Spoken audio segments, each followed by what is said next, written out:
सर्वेभ्यो नमः।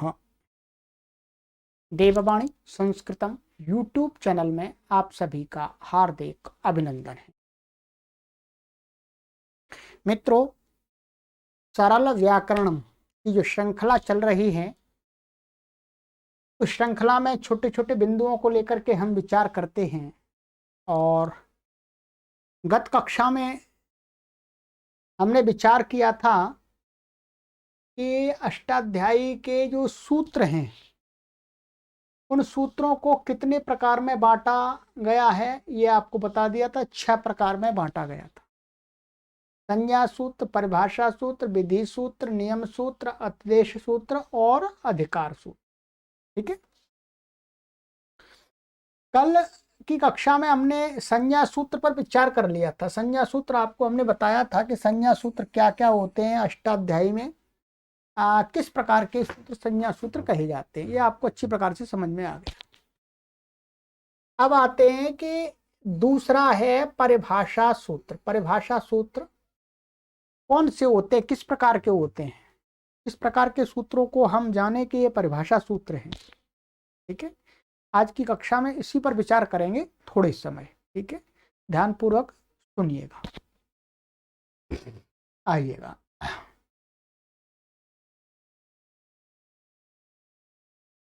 यहाँ पर ये मैंने आपके लिए सामग्री PDF बनाई है, इसके माध्यम से आपको सरलता से समझ में आएगा। परिभाषा सूत्र कहते हैं, परिभाषा सूत्र किस प्रकार के होते हैं? जो अनियम होने पर नियम करते हैं, ऐसे सूत्र परिभाषा सूत्र कहलाते हैं।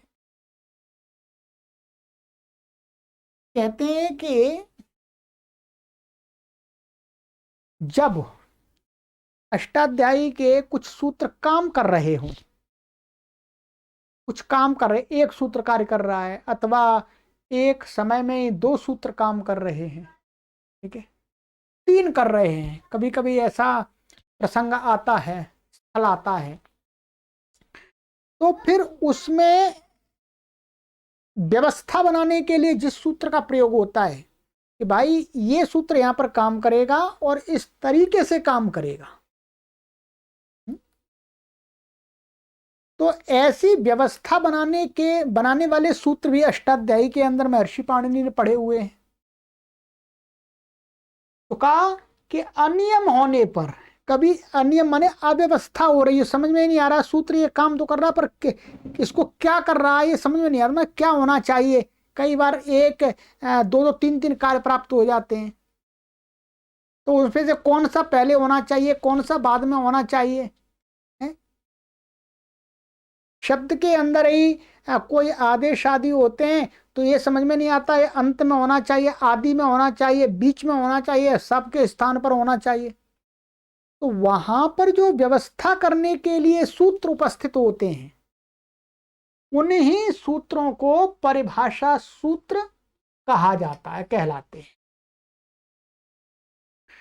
इसी को संस्कृत के आचार्यों ने संस्कृत के वाक्य में इस प्रकार से कहा है कि अनियमे नियमकारिणी परिभाषा। परिभाषा क्या होती है? परिभाषा अथवा परिभाषा सूत्र, अनियमे माने अनियम प्राप्त होने पर, माने अव्यवस्था प्राप्त होने पर, किसी भी शब्द की सिद्धि कर रहे हैं, कोई सूत्र कार्य करने के लिए आ गया, एक और आ गया अथवा नहीं आया, वो सूत्र हम जो लगा रहे हैं वो उससे पता ही नहीं पड़ रहा कि ये शब्द में कौन सी स्थान पर लगना चाहिए, तब एक और उस सूत्र लाना पड़ता है व्यवस्था बनाने वाला। तो उस सूत्र को कहते हैं नियमकारिणी। जो नियम करने वाला जो सूत्र होता है, यहाँ परिभाषा स्त्रीलिंग है इसलिए स्त्रीलिंग दिया है, तो पर जो इस प्रकार का नियम करने वाला सूत्र होता है, व्यवस्था बनाने वाला सूत्र होता है, उसको कहते हैं परिभाषा अथवा परिभाषा सूत्र। जैसे यहां पर उदाहरण दिया है, यहां पर जैसे स्थानांतरतमः, कि एक किसी कहीं पर किसी वर्ण के स्थान पर 2 या 3 या 4 वर्ण प्राप्त हो रहे हों तो उनमें से कौन सा करना चाहिए? क्या सारे कर देने चाहिए या नंबर से करने चाहिए? नंबर से कर देंगे तो कई शब्द बन जाएंगे, अनिष्ट हो जाएगा। ठीक है, और एक बार में ही सारे कर देंगे तो भी शब्द गलत हो जाएगा। तब ये सूत्र उपस्थित होता है जैसे स्थानीय अंतरतमः, कि जब स्थान में कई इकट्ठे प्राप्त हो रहे हैं तो जिसके स्थान पर कर रहे हैं उसका सबसे अधिक स्थान जिसके साथ में उनमें से मिलता है उसको करते हैं। स्थान वहां 4 प्रकार का बताया तो वो करते हैं। ठीक है, तो ये क्या है? व्यवस्था बनाता है, ये कोई कार्य नहीं करता। कार्य नहीं करता, कोई सूत्र कार्य करने के लिए उपस्थित हुआ है, उससे व्यवस्था नहीं बन पा रही तो ये व्यवस्था बना देता है, प्रधान जी बन के आ जाता है कि भाई इसको ऐसे करो। करेगा तो आदमी, व्यक्ति सामने वाला। ठीक है, तो ये व्यवस्था।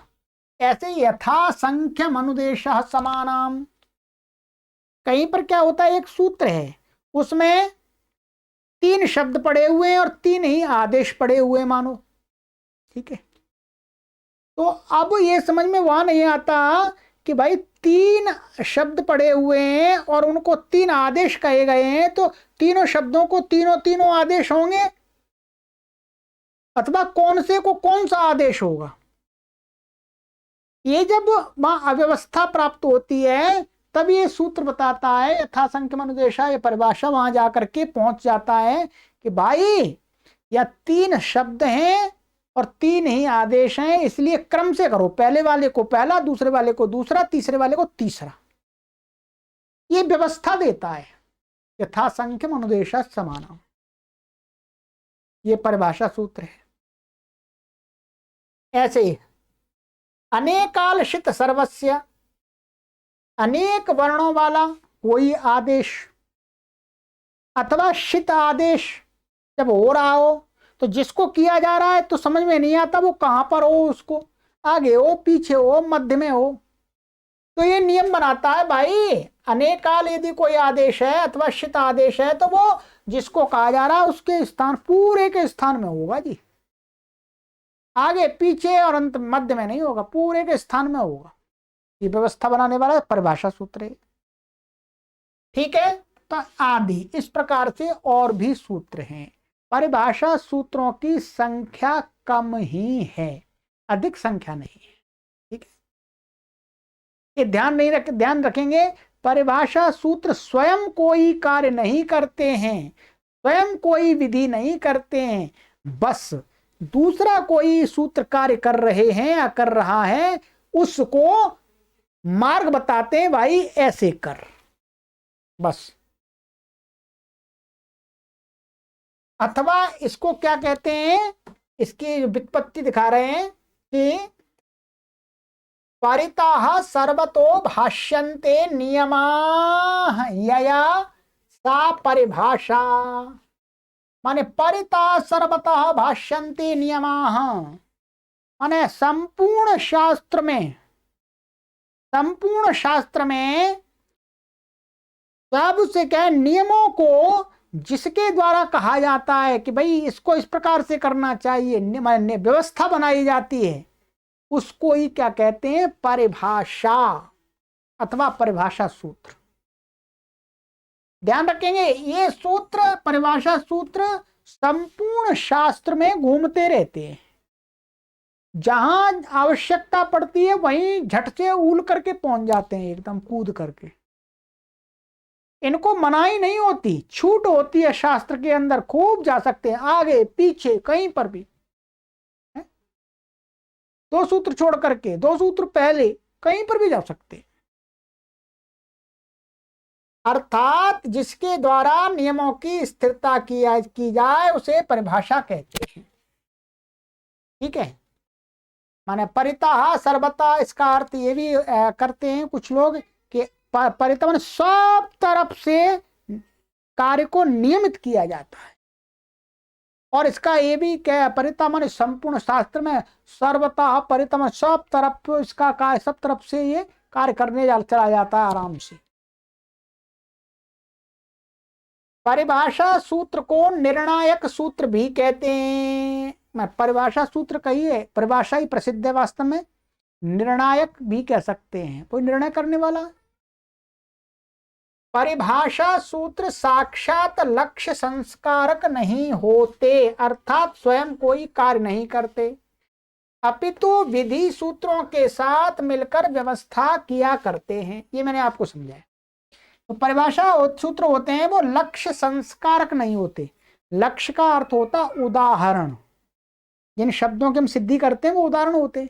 तो उन उदाहरणों की सिद्धि में कुछ कार्य नहीं करते, कुछ आदेश, कुछ प्रत्यय, कुछ ऐसा नहीं करते। क्या करते हैं? स्वयं कुछ नहीं करते, अपितु विधि सूत्र, जो विधि करने वाले सूत्र हैं उनके साथ मिलकर के व्यवस्था किया करते हैं कि भाई ऐसा करो इसको तो ठीक होगा। तात्पर्य यह है कि विधि सूत्र की प्रवृत्ति में संदेह उपस्थित होने पर परिभाषा सूत्र विधि सूत्र की लक्ष्य में प्रवृत्ति तथा अलक्ष्य में निवृत्ति किया करते हैं। बहुत अच्छा समझाया ये, यहाँ से मैंने पीडीएफ बनाई है, उन्होंने जिन्होंने लिखा है उन्होंने बहुत अच्छा समझाया है। मुझे भी सरलता हो रही है समझाने में आपको, इसलिए मैं उनको कोटि कोटि प्रणाम करता हूं। क्या कहते हैं कि तात्पर्य यह है कि विधि सूत्र की प्रवृत्ति, जब विधि सूत्र कार्य करने के लिए आ जाता है, विधि सूत्र बहुत सारे हैं, कर्मण्यण, अच्छो, इणति, ये सारे विधि कुछ कार्य करते हैं। तो वो जब विधि सूत्र लगता है फिर उसमें समझ में नहीं आता, कुछ संशय हो गया, संदेह हो गया, तब परिभाषा सूत्र को लेकर के आ जाते हैं, भाई अब ये बताएगा।